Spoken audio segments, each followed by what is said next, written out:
లక్షల విద్యార్థులు చదువుకుంటుంటే 29,000 పాఠశాలలు ప్రభుత్వంలో ఉంటే 24 లక్షల మంది ఈరోజు ప్రభుత్వంలో లెక్కలు తేలుతున్నాయి అధ్యక్ష. Residential, private school, residential and day schools మొత్తం లెక్క కడితే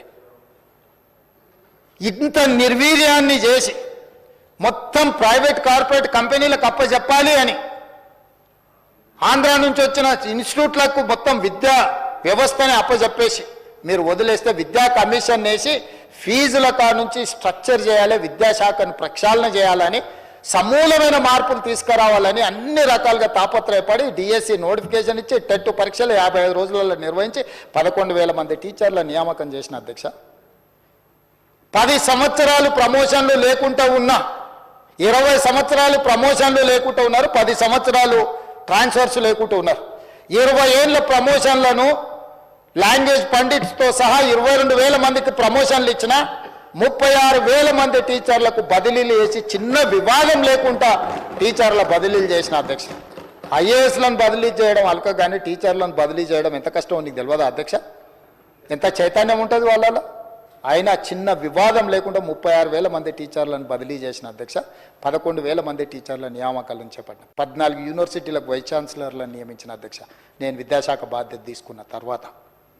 ఇది నా చిత్తశుద్ధి. 40% డైట్ ఛార్జెస్ పెంచినా, 200% కాస్మెటిక్ ఛార్జెస్ పెంచినా. ఎవరుంటారు అధ్యక్ష ఈ diet charges, cosmetic charges? SC, ST, BC మైనారిటీల పిల్లలు లేరా?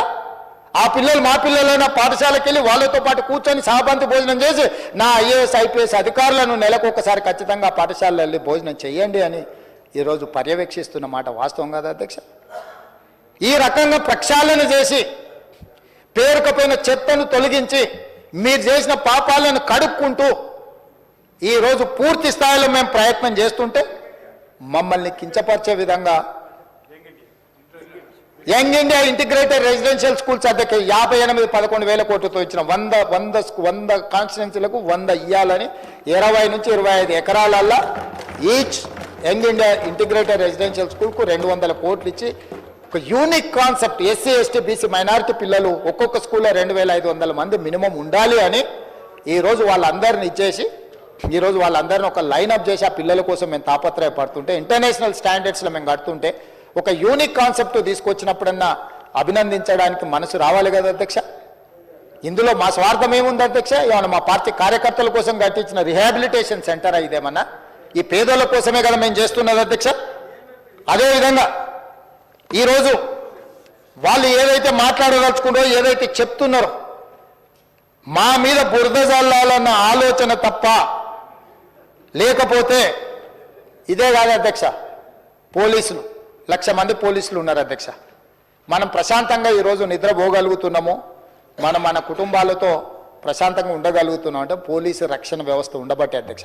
అలాంటి పోలీసులకు వాళ్ళ పిల్లల చదువుల కోసం సమయం లేకపోవడం, రోజుకి 24 గంటలు ప్రభుత్వ ఉద్యోగంలోనే, ప్రజా జీవితంలోనే పోలీసుల జీవితాలు కాలగర్భంలో కలిసిపోతున్నాయని పోలీసుల పట్ల ఒక ప్రత్యేకమైన సానుభూతి చూపించి మంచిర్యాలలో 50 ఎకరాల యంగ్ ఇండియా పోలీస్ స్కూల్ అని చెప్పి కేవలం పోలీస్ పిల్లలు, హోంగార్డ్ నుంచి డీజీపీ పిల్లల వరకు ఎవరైనా ఆ స్కూల్లో సమానమే. ఒక హోంగార్డ్ బిడ్డ అయినా, డీజీపీ బిడ్డ అయినా ఆ యంగ్ ఇండియా పోలీస్ స్కూల్లో భారతదేశంలో సైనిక్ స్కూల్కి ఎంత ప్రతిష్ట ఉన్నదో నా తెలంగాణ రాష్ట్రంలో ఉన్న పోలీసులు వాళ్ళ పిల్లలు కూడా అంత ప్రతిష్ట కలిగిన, చదువే కాదు స్పోర్ట్స్లో, క్రీడలలో రాణించడానికి అవసరమైన అన్ని ప్రణాళికలు చేసి మంచిర్యాలలో 50 ఎకరాల స్థలాన్ని కేటాయించి కోట్ల రూపాయలు ఇచ్చి ఇవాళ పోలీసుల పిల్లల కోసం ఒక అత్యున్నత ప్రమాణాలతో కూడుకున్న ఎడ్యుకేషన్ ఇవాళ పోలీస్ పిల్లలకి ఇవ్వాలనుకున్నాం అధ్యక్ష. ఇవాళ వాళ్ళు మన రక్షణ కోరుకుంటున్న వాళ్ళు, మనల్ని కాపాడుతున్న వాళ్ళు, ఈరోజు రాష్ట్రం ప్రశాంతంగా ఉందంటే అది పోలీస్ శాఖ వల్ల కాదా అధ్యక్ష? వాళ్ళ ఏముంటుంది అధ్యక్ష? వాళ్ళ పిల్లలు మంచి చదువులు చదువుకోవాలి, వాళ్ళ పిల్లలు రాణించాలనుకుంటారు. వాళ్ళ జీవితం ఎట్లాగూ ఇట్లా గడిచిపోయింది, మా పిల్లలైనా బాగుండాలని కోరుకుంటారు. ఎప్పుడు ఆలోచన చేసిరా అధ్యక్ష? ఏ రోజైనా ఈ రాష్ట్రంలో ఉన్న 1,00,000 మంది పోలీస్ సిబ్బంది గురించి అయినా ఆయన ఆలోచన చేసిందా? డీజీపీ నుంచి హోంగార్డ్ వరకు పోలీస్ సిబ్బందిని ప్రత్యేకంగా వాళ్ళకు ఒక వ్యవస్థ ఉండాలి అని ఈరోజు ఒక అడిషనల్ డీజీ క్యాడర్ ఆఫీసర్ను పెట్టి ఒక వ్యవస్థను బ్రహ్మాండంగా ఏర్పాటు చేసి ఈరోజు పోలీస్ స్కూల్ని ఏర్పాటు చేసినాం కదా అధ్యక్ష. ఈరోజు ఇట్లా ఒక్కొక్కటిగా మీరు పెండింగ్ పెట్టిపోయి మా నెత్తి మీద మోపిన అన్ని రకాల సమస్యల్ని పరిష్కరించుకుంటూ మేము ముందుకు వెళ్తుంటే మీరు మమ్మల్ని అవహేళన చేయడం, గవర్నర్ గారి ప్రసంగాన్ని తప్పు పట్టే విధంగా గవర్నర్ గారిని కించపరిచే విధంగా మాట్లాడడం సమంజసమని నేను అడుగుతున్నా అధ్యక్ష. గవర్నర్ గారి ప్రసంగం ప్రభుత్వం యొక్క ఆలోచన విధానం, ప్రభుత్వం యొక్క భవిష్యత్ ప్రణాళిక, ఆ భవిష్యత్ ప్రణాళికనే గవర్నర్ గారు మాట్లాడతారు తప్ప గవర్నర్ గారు వారు సొంతంగా ఏం ఆలోచన చేయరు అధ్యక్ష. మంత్రివర్గ తీర్మానమే గవర్నర్ ప్రసంగం అని నేను చెప్పదలుచుకున్నాను అధ్యక్ష. అదేవిధంగా అధ్యక్ష, ఆరోగ్యం మీకు తెలుసు, డిజిటల్ హెల్త్ కార్డు ఇవ్వాలనుకుంటుంది ప్రభుత్వం. ప్రతి ఒక్కరికి ఒక హెల్త్ ప్రొఫైల్ క్రియేట్ చేసి దామోదర్ రాజనరసింహ గారు, ఆయన by qualification engineer, by nature is an social doctor, సామాజిక బాధ్యత కలిగిన చైతన్యం కలిగిన వ్యక్తిగా, ఇంజనీరింగ్ గ్రాడ్యుయేట్గా వారికి ఆ బాధ్యత ఇచ్చి ఈ రాష్ట్రంలో ఉన్న 4 కోట్ల ప్రజలకు అందరికీ ఒక హెల్త్ ప్రొఫైల్ క్రియేట్ చేసి హెల్త్ డిజిటల్ కార్డు క్రియేట్ చేయడం అనేవి కాకుండా ఉస్మానియా యూనివర్సిటీ హాస్పిటల్ని కుప్పగూలుతుంటే కూడా పట్టించుకోకుండా ఊరుకుంటే 30 ఎకరాలలో గోషమాయిల దగ్గర 30 ఎకరాలలో 2700 కోట్లు, దాదాపుగా 3000 కోట్లతోని ఈరోజు ఉస్మానియా నూతన హాస్పిటల్ నిర్మించడానికి దామోదర్ రాజనరసింహ గారి నాయకత్వంలో ఈరోజు మా ప్రభుత్వం నిర్ణయం తీసుకున్నది. ప్రజల వైద్యానికి సంబంధించింది కాదా?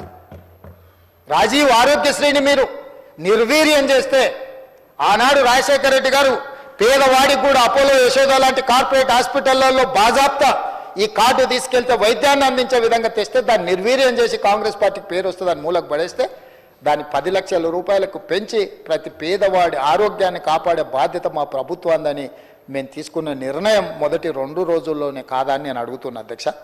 అదేవిధంగా ఆ రాజీవ్ ఆరోగ్యశ్రీలో కూడా 163 మెడికల్ ప్రొసీజర్లను అదనంగా యాడ్ చేసి వాళ్ళందరినీ వివిధ రకాల డిసీజులు వస్తే కూడా వాళ్ళకు వైద్యాన్ని అందించాలి అని చెప్పి ఈరోజు మా ప్రభుత్వం నిర్ణయం తీసుకున్న మాట వాస్తవం కాదా అధ్యక్ష? మెడికల్ కాలేజ్ జీవోలు ఇచ్చి పోయింది అధ్యక్ష. 8 మెడికల్ కాలేజీలకు అడ్మిషన్లు కూడా ఇయ్యలే all India medical council. Damodar Rajanarasimha గారు మా అధికారులు పోయి ఢిల్లీలో కూర్చొని ఆ 8 మెడికల్ కాలేజీలకు అన్ని రకాలుగా రేషనలైజ్ చేసి కేంద్రం నుంచి అనుమతులు తీసుకొచ్చినాం అధ్యక్ష. ఎంతసేపు ఉన్న కేంద్రం మెడికల్ కాలేజీలు ఇయ్యలే అంటే నువ్వు అసలు లెటరే పెట్టలే, నువ్వు అడగనే లేదు. నీ తెలంగాణ రాష్ట్రానికి మెడికల్ కాలేజీలు కావాలని నువ్వు అడగనే లేదు. నువ్వు చేసిన తప్పిదాలను కప్పిపుచ్చుకోవడానికి మంది మీద నెట్టేసి ఒకటి కేంద్రం మీద, ఒకటి ప్రతిపక్షం మీద, ఒకటి పాలకపక్షం మీద, ఒకటి కాంగ్రెస్ పార్టీ మీద, ఊరి మీద, అందరి మీద నెట్టేసి నీ పాపాలన్నీ కడుక్కోవాలనుకుంటే రికార్డులు అక్కడ ఉంటాయి కదా అధ్యక్ష. ఉన్న వరంగల్ కానీ, లేకపోతే అల్వాల్ కానీ, లేకపోతే ఎల్బీ నగర్ కానీ, లేకపోతే నిమ్స్ కానీ మొదలు పెట్టించినావు, కాంట్రాక్టులు ఇచ్చినావు, కమిషన్లు తీసుకున్నావు, పోయినావు. ఇవాళ మేము వచ్చి కూర్చొని నిరంతరం కోమటిరెడ్డి వెంకటరెడ్డి గారిని ప్రతి నెల పర్సనల్గా విజిట్ చేసి సమీక్షించుకుంటూ ఈరోజు వాటిని వేగంగా పూర్తి చేసి జూన్ 2, 2025 లోపల ప్రారంభించాలని రాత్రింబగళ్ళు మా మంత్రి గారు ఎంబడి పడి ఈరోజు గ్రీన్ ఛానల్ వాటికి నిధులు ఇచ్చి పూర్తి చేసే ప్రయత్నం చేస్తున్నాం కదా అధ్యక్ష. ఇవన్నీ కనిపిస్తలేవా? వైద్యం పట్ల మాకున్న చిత్తశుద్ధి. ఎక్కడైనా చిన్న సంఘటన జరిగితే దాన్ని తీసుకొని చిలువలు పలువలు చేసి దాన్నే మొత్తం ప్రచారం చేసి మొత్తం వ్యవస్థ కుప్పగూలిందని అంటే అందులో సమస్యలు లేవనెత్తుతున్నట్టు కనిపిస్తలే.